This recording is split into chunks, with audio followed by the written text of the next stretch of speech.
Saat ini, Amerika dan Tiongkok punya masalah dalam negeri yang rumit, dan keduanya punya masalah luar negeri yang meruncing juga rumit. Kita tahu banyak yang tidak peduli dengan berita luar negeri, termasuk pemerintahnya. Lemah sekali strategi luar negerinya saat ini, dan tidak ada tindakan antisipatif atas apapun. Tapi New Mind tetap fokus di semua sendi bernegara, termasuk kebijakan luar negeri. Kita bahas dan apa efeknya untuk Indonesia. Adakah ancaman resesi keuangan Amerika yang katanya punya hutang yang jatuh tempo Oktober tahun ini?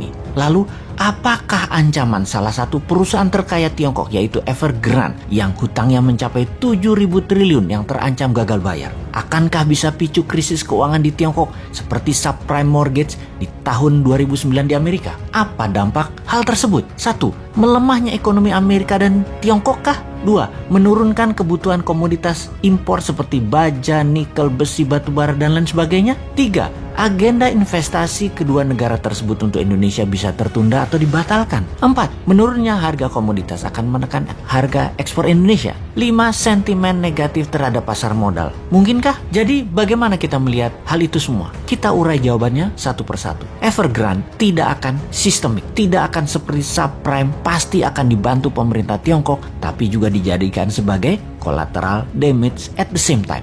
Tesis common prosperity atau sosialisme garis keras akan berlanjut dengan beberapa penyesuaian atas beberapa tesis yang tidak nyambung dengan tujuan jangka panjang Tiongkok. Salah satunya kripto yang sudah mulai dilarang di Tiongkok selain mengambil sebagian kekayaan orang kaya di Tiongkok. Capital flight sudah dan akan terus terjadi dari Tiongkok dan Hong Kong. Beneficiary-nya atau yang diuntungkan justru Singapura dan Malaysia. Ini yang di Asia Tenggara, bukan Indonesia. Di Singapura sudah sulit saat ini untuk cari Rolls Royce dan properti lux karena sudah diborong oleh orang Tiongkok dan orang Hong Kong yang hijrah. Mereka juga sudah banyak yang mendaftar untuk jadi PR atau permanent resident dan warga negara Singapura. Jadi kita detailkan untuk menjawab pertanyaan.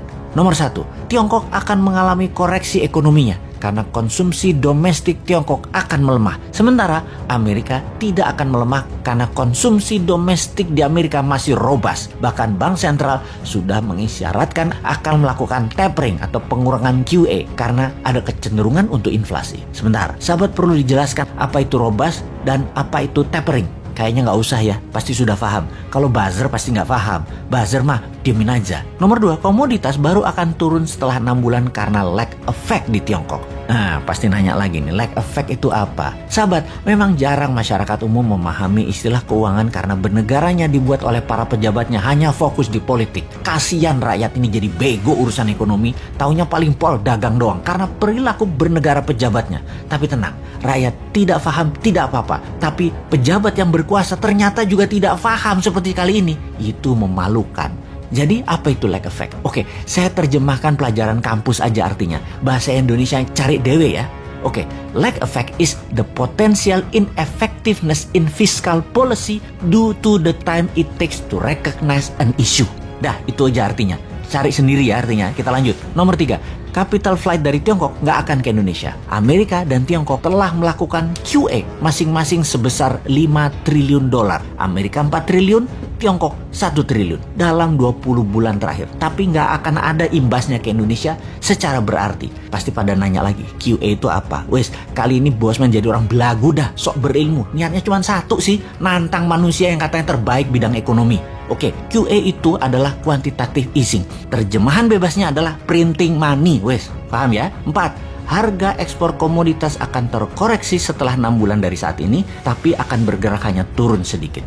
5, pasar modal akan terkoreksi sedikit tapi akan terbang kembali. Dikarenakan uang beredar di Amerika, di Uni Eropa, di Jepang, di Tiongkok masih masif. Rasio M2 terhadap GDP masih jauh di atas 100%. Jumlah M2 masih di atas US dollar 100 triliun. Ini akan terus mempengaruhi pasar modal secara positif dan kebanyakan akan dialokasikan di tesis-tesis abad ke-21 seperti teknologi, nanoteknologi, AI atau artificial intelligence, bioteknologi, robotik, dan spaceship dan lain sebagainya. Tidak akan invest di Indonesia kecuali nyedot sumber daya alam seperti sekarang yang rakyatnya nggak dapat apa-apa, negaranya nggak dapat apa-apa, pejabatnya dapat dong, masa tidak?